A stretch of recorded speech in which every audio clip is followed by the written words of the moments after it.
2023, we got the first season of Castlevania Nocturne, and it had some, I'm gonna say mixed. Is mixed the word? It had some opinions. Whether you loved it, whether you hated it, whether if you thought it was mid. I'm telling you today, you should not be missing out on the second season of Castlevania Nocturne. So come on, let me show you why by looking at the first 4 episodes of Castlevania Nocturne Season 2. So if you guys remember last season, you remember that we were hit with a mean case of the old-fashioned blue balls. Elizabeth finally pulled up looking like the most unstoppable and dominant force I may have seen in a vampire anime. Mommy Tara had to be sacrificed to the dark side, and now she's still mommy, but you know, just with a little more edge, which honestly, are you mad at this? I'm not. And we got one of the most slick and suave anime entrances of the year with Alucard straight sliding literally out of nowhere too. And you know, this season kind of just plops you right back in. It was almost like that first dip in the slightly chilly pool. It gives you a little tingle. Just a heads up, I'm still a new Castlevania fan. I have not played any of the video games, nor have I watched the original anime series. So if Alucard is in other shows and always be standing on business like this, forgive me for my ignorance. Castlevania wanted to show off that this isn't no Blue Lock Season 2. The animation, it's gonna animate. Before we indulge in this pristine fade, can I just say how refreshing it is to see some dark-skinned queens in an anime format? You know, can we get a round of applause for these melanated maidens? Come on. Clap it up, clap it up. We gave respect where it's due.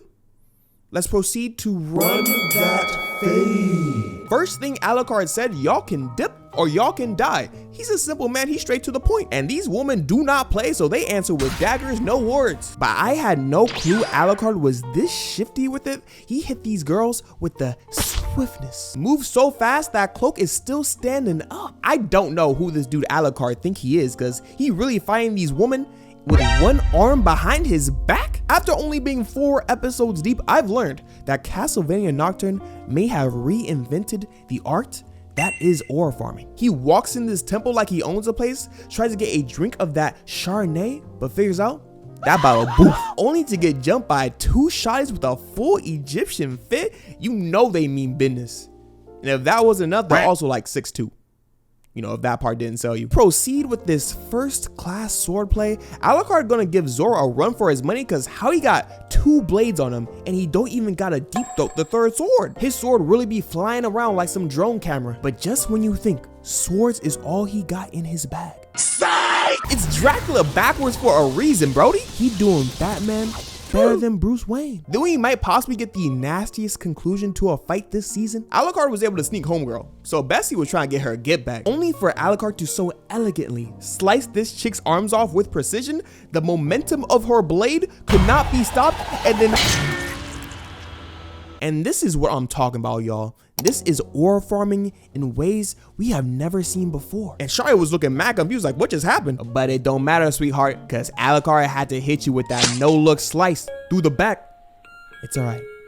Go sleep. This is how you start a season. This is the first 4 minutes of the episode. Alucard mad pressed though, because he only came for 1 body and took 7 other ones instead of the one that he wanted, which introduces the main goal of this season's first half. We are looking for that vampire messiah dead body. The whole crew kind of shook after last season, because low-key, if Alucard weren't there, they'd probably all be 6 feet under. We have to check on Elizabeth, because she's in her feels due to her losing her day 1, her ride or die. Not only did she get clapped up, but she went out mad ugly, fam. She went from baddie to raisin real quick. Jamal, this is why I tell you, you don't be doing that crack with your friends. Richter is conflicted because Alucard is asking him for his help to body more vampires on the way to Paris, but he don't want to leave homegirl because he knows this is a crash out waiting to happen. And was he wrong? Was he wrong? We go back to Mama Tara, and honestly, vampire looks good on her. I ain't gonna hold you. Pale skin, some elf ears, a very depressed pair of eyes. If anything, this is the modern e-girl. We have the Abbot dodging responsibility for his actions once again. Like, bro, this is how your baby moms look like now? You are about to do this to your daughter? I'm sorry, bro. This dude is the most insecure ignoramus in this show. He makes all these night creatures in hopes to defeat the evil vampire messiah, only to provide the same evil vampire messiah with those night creatures. All because he wimped out? This is incompetence. Richter tried to console baby girl Maria, but she ain't gonna listen to a single thing this dude about to say. Coward. You couldn't save me and my mom against the most evil vampire messiah to ever exist? Bum. Coming into this, I swore Alucard was going to be my MVP, and he's still cold, don't get me wrong, but Maria? I owe you an apology. I wasn't familiar with your game. All this drama got Tara a little thirsty. What do we have on the menu today? Drunk deadbeat dad? I mean, not my favorite, but it will do. Alucard and Maria have this heart-to-heart about having dead dads and all that. Probably wasn't the best person to talk to in hindsight, because she's just a little mentally unstable, just a little bit. But honestly, Alucard was still talking pretty good about his dad though. He even gave her a little hope. But when push comes to shove, the crash out is already loading. Annette awakens her Negro avatar stating, honestly, I have absolutely no idea what is going on with Annette this season. She might be listening to too much Leangelo Ball, because all she doing is tweaking this season. They show this demonic witch beast that continues to haunt her literally every episode. So I hope she eventually gets some cool power up from this, because as of right now, this is just schizophrenia. The Abbot and Elizabeth meet up, and she really trying to revive baby girl Drolta with the demon machine they have at the bottom of this church. Again, this show is kind of crazy sometimes. Not possible. She's a vampire.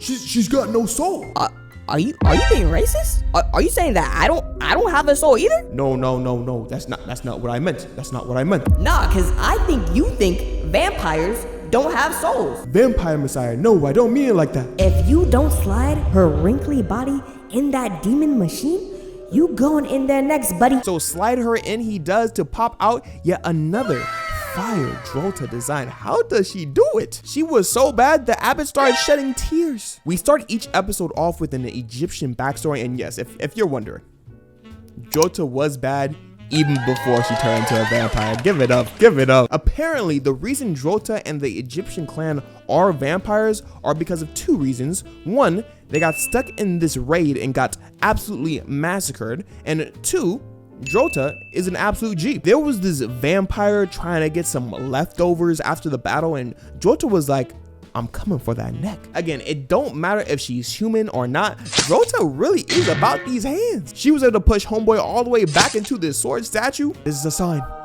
Sekhbeth wants me to drink your blood. I'm sorry, who's telling you this? This was my destiny. All along. Yo, I can get you on the line with a very good therapist. She drank so much blood, she couldn't even hold it all down. And come the birth of Baddie Drolta. We go check on old man Juice, and the crew thought that he hit the hay after getting snuck by this vampire attack. But I forgot, Juice is the biggest troll of all time and was just taking his piss in peace. They give Juice the rundown and they're putting him on Maria duty because, again, crash out waiting to happen. Whole time we got vampire goons trailing them and trying to figure out where this mummy corpse is. We have this whole Drolta glaze session because now she's super OD, because not only is she stronger, but she's not nerfed by the sun anymore. She can officially catch bodies any time of the day. Free shipping. Maria and Mizrak head back to the crib because after all this demonic stuff started happening around the town, the revolutionaries are looking like public enemy number one. They're kind of scared they just might raid their home out of anger, so you know, you gotta check up on their stuff real quick. Which brings us to the reunion between Tara and Maria, and honestly, I'm not sure what is going on in the mind of Tara this entire season. Like, she obviously isn't like fully bad per se, but she may be making some pretty questionable decisions. Mizrak is still pretty anti-vampire if it isn't Orox blowing his back out, so he started swinging off the rip, and Maria was like, bro, Mizrak, I only knew you for like 24 hours. Leave me alone. Again, this whole season, Maria really do not care. And we finally see Juiced out in the field. Definitely got that shit on though. I see the drip be running in the Belmont name as well. Alucard has the squad split up and only gives them one rule. Make sure we are not getting followed. They're like, oh yeah, for sure, of course. Yeah, this didn't age well. Let's take a second to talk about Aurochs this season, because this was such an important character last season, and this season so far, he really just there right now. Like, I'm aware it's on purpose, but it just feels like he's confused at this point. Mizrock really got this boy ripped, but in theory, it is really stupid to go against the demon messiah, so I'm guessing he'll eventually be one of those villain turned good guy characters, but we just gotta wait on it. But guys, you know those vampires that weren't supposed to follow us? Well, they're here. Run that fade. Ever since Richter added magic into his bag, these fights have elevated tenfold. They took his whip and were like, you think they don't call me Fire Fist Ace? He started going crazy on these vampires and their doo-doo fits. Dudes bouncing around, flying with the fire, blocking with the ice, throwing in the lightning just to show out. And Annette couldn't stay on the bench either. She wanted a piece of that action. She starts going toe-to-toe with the vamp, only to throw a blade dead center in the noggin. Clean. Richter was playing around with this chubby vamp over here and was about to get jumped by a homeboy, so he has to let the buddy go. These guys are dumb though and are like, oh, I'm just gonna not tell the group leader we broke the one rule that he gave us. We shift to the revolutionaries trying to get into the city, but Drolta hasn't had her chance to crash out this season yet. Starts playing around with these soldiers like it's recess. Mizrock was trying to help out, but Aurochs was not gonna let his hubby go outside like that. And to be fair, Mizrock, you would have definitely got unfolded. We are back to old school Drolta, and yes, she's just as crazy, even in 1425. Can you feel her? Can you feel the goddess in you? Out here branding woman trying to resurrect the evil vampire war god. I don't know how she is convincing these people to take this demon juice, but if I saw anyone that I know get branded like this and immediately turn into a flame raisin, I'm sorry, I'm leaving the village. I cannot stay. Maria and Tara catch them taking bodies to the Abbey, where she knows they're about to get a whole new squad of yo gabba gabba type demons. For some reason, homegirl popped out like the female Silver Surfer though. Okay guys, we need to officially implement an Annette tweaker counter. So this is gonna be number 2 since she went into the Negro avatar state. The vampires were out here terrorizing this village, and Alucard actually could care less. He said, I'm out here trying to save the world, y'all want me to do more? But Richter's the main pro tag, and he wanted to aura farm a little bit. What's with this show and tearing off ligaments? Like, this is so disrespectful. Who thought it was a good idea to start teaching your mentally unwell daughter dark magic in her darkest moments? Now Miss Sinister over here trying to get her daughter to conjure hell creatures from mysterious dark holes. It's funny because Buddy came back to Elizabeth expecting some props for tracking their location. Instead, she just handed this dude some iron and said, get out of our face. They decide to play around with Aurochs too, since he's been a little sussy for the last like 3 episodes. Probably not his favorite face tab, but you know, he'll survive. We get this heart to heart with the Abbot, and honestly, just shut up, bro. We know. You're going to hell, dog. Maria's still playing with this dark magic and summons Clifford's evil demonic twin. And I'm just looking at Tara the whole time like, what are you doing to your daughter right now? And this is where Maria officially flips the switch. If I want to control dog, I gotta be big dog. She has not been the same since this moment. You saw this crazy demonic activity going on and had to get a homegirl out of there. They got into this little altercation and Tara low-key cooked them until she snapped out of her vampire tendencies and said, maybe I ain't that evil. I gotta relax. And I'm just like, are you sure about that? They hear some night creatures in the back and Where's Maria? look what you did. Look at her, she's gone. She's gone. And then she wanna come to Juice like, oh, save her, save her. Bro, you literally just unlocked all of her evil tendencies. What did you think she was gonna do in this scenario? So I guess in old school Paris, instead of Taylor Swift concerts, the way people were getting lit on the weekend were public beheadings. And this is apparently the old king before the revolution took over. RIP my guy, cause he got chopped off. But to interrupt the hype that is this king beheading, we got another Annette tweak off. We got this devil witch thing popping out of nowhere. This is getting into some demonic territory, y'all. After you finish the season, just take a couple minutes to just read your Bible. You might need it. I'm just saying though, this is like someone having a crazy ayahuasca trip and she's just not telling nobody for 3 episodes straight. This is where shit get crazy though, gang, because episode 4 was what you call one of them ones. I guess Drolta could just tell by how sinister this chick was that Yeah, this one will do it. Apparently, back in the day, she was known for murdering children. Bro, who wrote this script? Who wrote this script? Get me on the phone with whoever wrote this script. This is getting out of hand. And she's all chill about like, yeah, what about it? I'm really like that. You got problems? And bro, like, you're weird. You're weird. So Drolta starts gassing up this war god vampire talk, and she's all like, yeah, for sure. For sure, screw it. I like power. Being a god sounds cool. Like, who just believes the evil vampire pulling up to your tower prison? If you drink whatever she's gonna give you, you're gonna become a vampire god. What is going on? We back to Annette, and the demon is literally trying to drag her into hell. Yeah, it's getting worse, guys. And still, she decides not to tell a single soul. This is officially tweak off number 3, and homeboy probably is just following her at this point. And I just gotta wonder, what is going through her mind? Like, oh, I'm just gonna figure this out eventually. I don't need to communicate this to my party. Then we transition to the highlight of this season so far, the Maria crash out. I can tell how she landed on the ground that this was not the same Barbie doll princess that we knew from last season. Dude should have been praying, because he turned around to see his daughter hitting the most devious mean mug she has in her bag. It don't matter what this dude is saying, because this guy is lying through his teeth, and he knows it. Look at this dude's face. He's a liar. He's in defeat. Maria even sent the dog to stop Juice from intervening. Like, bro, back up, bro. I got this. But this is where we turn up, gang. Emerging from a black hole is the coolest creature a fantasy anime can possibly bring out: a giant dragon. I'm hyped. I'm hyped. This is like some Gone versus Pito levels of crashing out. And the Abbot finally realizes, oh, I'm cooked. Juice is trying everything in his power to use that talk no jutsu, but it's deflected. It's not going through. Her eyes went to black, and this dude is officially getting torched. He was screaming for a cool minute too, so I know it took a second for him to get fully toasted. Man looked like Armin straight out the end of Attack on Titan season 3. She finished that business and still look depressed. I don't know what this evil, dark, spidey, venom looking substance is, but it just pops out and slurps homeboy. Had all his little demons screaming, even had homeboy singing again. But she thought she had control over this dragon. Psych! Alas, she too is indeed cooked. But brother Juice has his magic reawakening moment to go and save baby girl, and this shot might just be a work of art. The Belmonts are something else, y'all. This is aura. And Tara pulls up at the end like, shawty, you almost just killed your daughter. Yeah, Juice, please be the child protection services, because